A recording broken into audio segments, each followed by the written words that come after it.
Bandeko boboto na mabota na bino nazana esengo lisusu na moya lelo ya kopartager na bino wa bino mama Marie-Josée Kabedi, mama 3e voix na Agnès Kabena TV. Vous abonnez ebele otoko banda ko solo la masolo ya terre à terre. Eza makambo ya ba intellectuel te. Ezala makambo ya ba batanga te. Ezala makambo ya ba yebi mingi te. Po lelo yo ekar munene za kati na biso na ba batanga na bo batanga te puisque ebele mboka za sacrifié pendant longtemps. Bana ba batangi pe. Soki ba pesi mwana oya asilisi université lelo na mboka na biso Congo. Mukanda te a rédigé mukanda français za 0. Eza pe son. Bana batangi bazana ba raisonnement penza ya bumuntu. Ba yebi ko bakoki ko discuter ko fala biso ba tia kala to za ko discuter atana mino kwa mboka ta ma français ni pe yeba. Mona discussion zoto mais ya bino ya moya lelo. Bana ba yebi ko rédiger ata mikanda pona ko mukanda ba yebi. Masolo nyonso na yeko tokozongela kango tokobeta kango na biso pona kosunga mabota na biso po tokende liboso totika biloko oyo ezozongisa biso sima. Bandeko bokotala video moko sika oyo sima ya video wana nde tokozongela pona kosolola masolo oyo eza na video wana.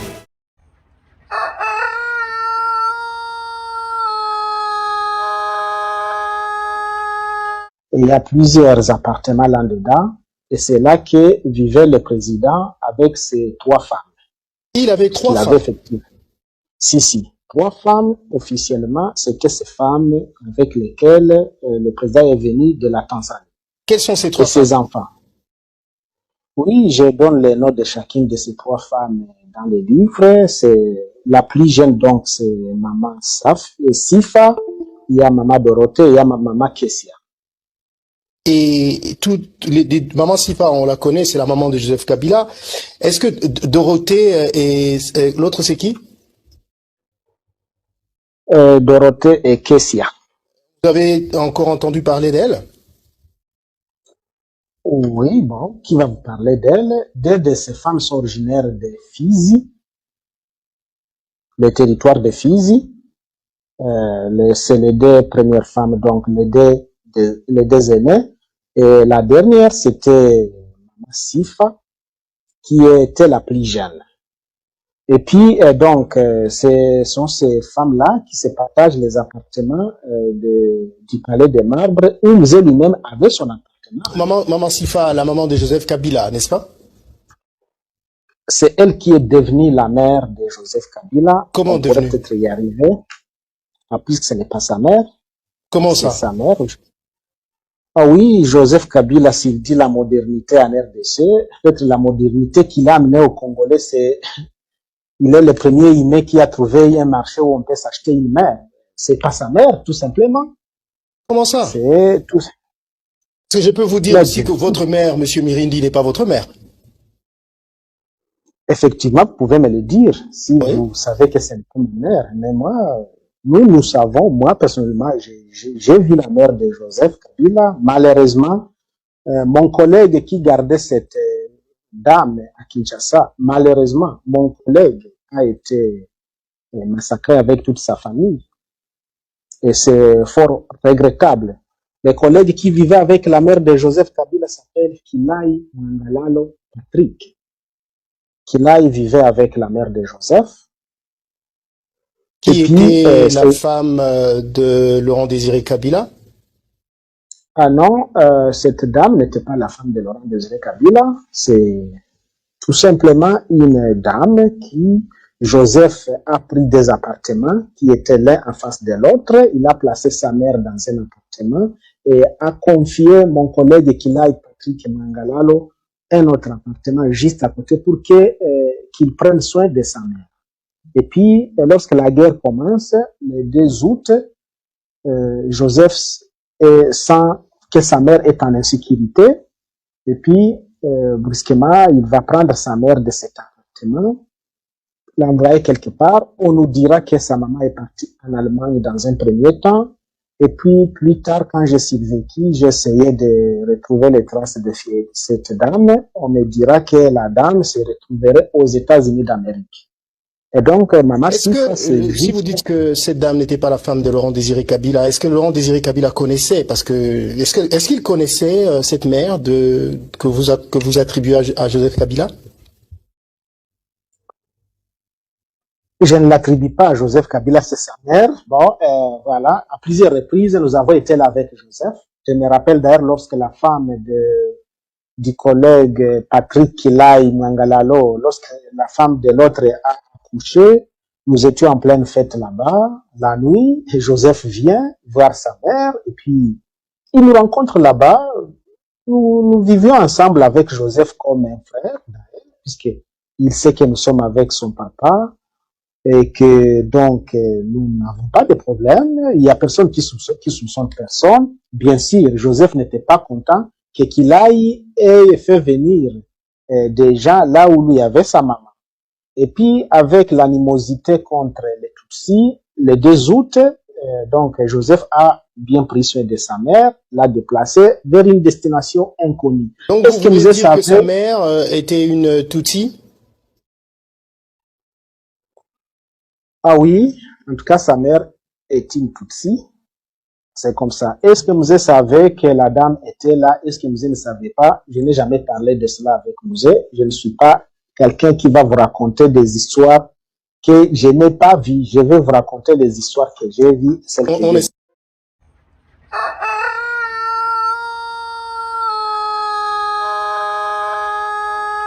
Bandeko, bino nyonso bauti koyoka makambo balobi na kati ya video wana.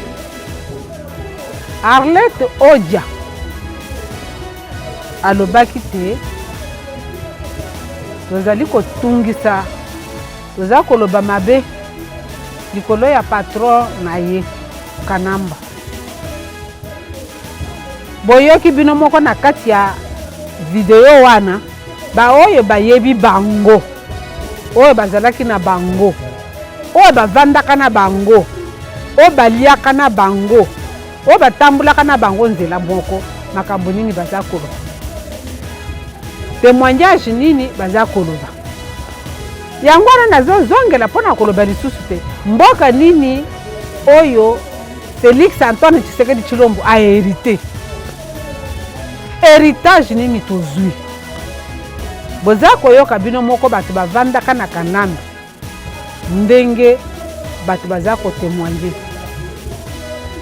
Bo baliaka na bango balalaka na bango ndako moko. Bato wana nde baza koluka lisusu bazonga na pouvoir. Olive Lembe yozo yebisa biso mbani waza ko travailler en silence. Mobali no aza Rwanda ndenge bawuti koloba wana. Donc en silence pour avoir zonga lisusu na parti kaka aw. Ngai mutu na sali video wana te. Ngai mutu na zana kati ya video wana mutu na zoloba te. Biso toza ko découvrir ngai kutu bato na bino nyonso bakotanga na zalia wate.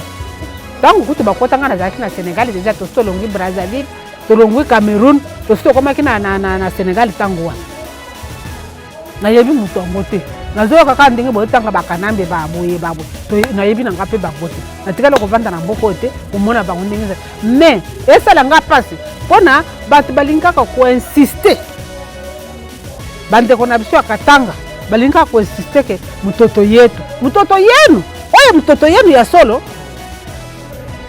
mutoto yenu ya solo yango nazosenga lisusu famille ya Muzé bazali wapi mwasi Muzé oyo abalaki iboso azali boya bandeko boya kopesa boya kokatela biso likambo boya kolongola biso signature oyo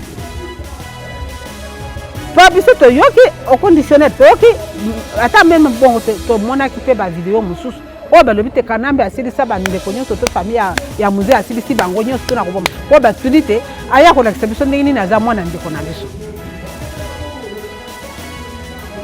Donc tokoki kocontinue kaka na mbeba wana te tokoki kocontinue kaka na banzela wana te bandeko basala biso ndenge nini biso bakongole meme bazoyelisa biso makambo boye polele toza kokipe kaka te video wana nga mutu nasali yango te bandeko. En tout cas Katumbi ndenge nalobaki mbala liboso il faut Katumbi akufa, il faut Kanambe akufa, il faut Kagame akufa, bafayuli nyonso na bakufa po mboka etikala na kimia, Afrique mpe etikala na kimia. Poko nakoyoka biloko ya modelo ezopesa pasi na motema, opesa pasi na motema bino moko bososola mutu na mutu asala analyse na ye mutu na mutu atala esika dini oyo akobwaka likala na kote nini akobwaka lino po témoignage yango wana eza poli boyebaka te bato ebele baza ya kobatama po bazobanga kokufa bozila na bakanga Kanambe to akufa bato bakobima ebele bakoya kostopela bino masolo oyo bino boyokana nte banda babota bino e bazobatama bazobanga po baboma bango te bakoya tokoyeba makambo nyonso tokoyeba yango nsima ba mwa ntango tokoyeba yango. Donc lisolo nazalaki nango ya kopartage na bino na mwa ya lelo yango wana etotika biyamba totika binjima toboya na mindele bayaka kolakisa biso kaka makambo nyonso te biso toza babebe ya basokolaka balatisaka kushe te meme babebe yango se bakolaka nani atikala na bebe na ye tina mwa ya lelo biso nyonso toza na babebe bakoli mibali babali bakomi kobota basi babali mpe bakomi kobota depa na bango. C'est vrai que bamindele basalaki mwa œuvre na bango ya moke ya kolakisa biso me batika biso mpe tokola biso tokotikala kaka babebe ya kolakisa biso balange komelisa biso biberon tokotikala babebe ya babebe ya libela te otokimisa mpe mayele toza nango otoluka mpe nzela na biso ndenge bana oyo biso tobota bakomi koluka banzela na bango bazanga bafoye na bango tokendeke mikolo nyonso kokende kotala makambo nini basalaka na bandako na bango te bakosala baprogramme na bandako na bango baprojet na bandako na bango bakomi koya kaka moke mama e tala 5000 francs yango osomba linzanza miliki ngai mpe soki naza nango nalambi nakei kotala mwana na ngai mwasi na ndako na ye na mobali nakei kotala mwana na ngai mobali na ndako na ye nalebi nalambaki namemeli bino bolia bolingo ezala ndenge wana mais ezala te bafinela biso na nse ekoma kaka mpona bosala élection fo bango baya kolakisa bino mpona kosala boye il faut kaka bato mikolo nyonso boyebi te mbala mosusu epesa ngai kanda mpona kobamba ata eloko na télévision ntango namonaka bamindela kaka baye mpona boye biso toza na mayele te cerveau eza te cerveau na biso ezofonctionne te basénégalais nazozongela kaka wana basénégalais bakoma ndenge nini yo ye kaka soki eza eloko ya siro bango bayebi te nde batiki yo ntango bozosala bango bazotala esilali babengani yo batikali bakomi kobisalela bango biso nyonso oyo bakamata bamayele na biso ebele ndeko na biso moko azali kosala ndenge na utaki koyebisa bino te azali kosala bavoiture ya bana ya bibende esika asalaki neti mwa ONG bo lero alakisa babengana ye moko batikali bakomi komisalela bango moko nde système basénégalais baza nango ya kokopie oyo bango bayebi bakozwa bino te bakopesa bino autorisation ya kosala mikanda mpona koexerce te oyo bango bayebi te bapesi bino autorisation bango baza kotala baza kokopie